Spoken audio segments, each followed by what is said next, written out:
The centering of Lake Tarawera took the council's mind off the impacts on Lake Rotokākahi. Ko te whawhai nui, ko te whawhai roa, ki mua i te kōti teitei, hei tiake i te roto tapu.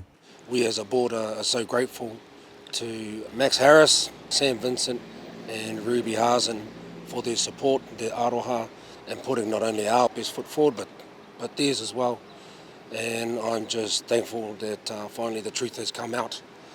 They've been forced to be legal entities because the law doesn't recognise whānau hapū, and that's what they are.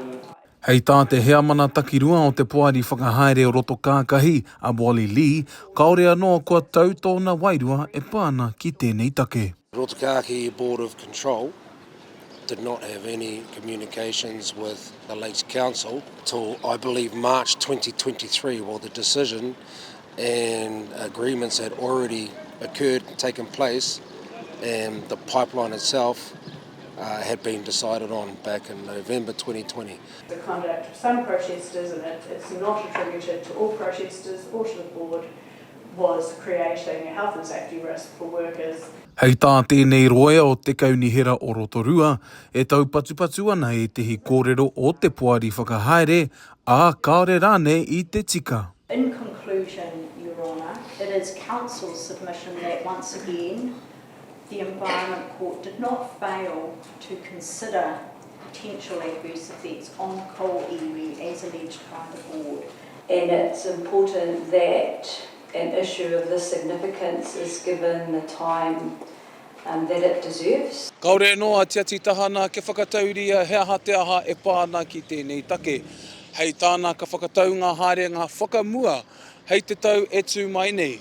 He o anō ko te pātai nui, e hāna te paipa mimi me te tūtai mō ngā rā tainoa atu ki te rā whakatau. Council had obtained an archaeological authority on 12 April 2023.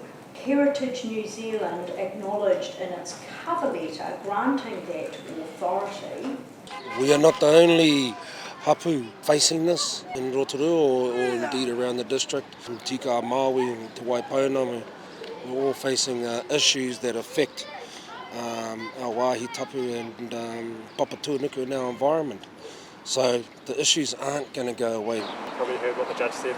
We're probably waiting like 3 to 9 months on a decision, I would guess, which is quite a long time. But it was a privilege to, support the struggle which has been going on for a while. Hei tā te puari whakahaere o Rotokākahi, aha ko an te roa tonu o te whakataunga e whakapono ana, ka puta te ihu. Te kawapaora, Aukaha.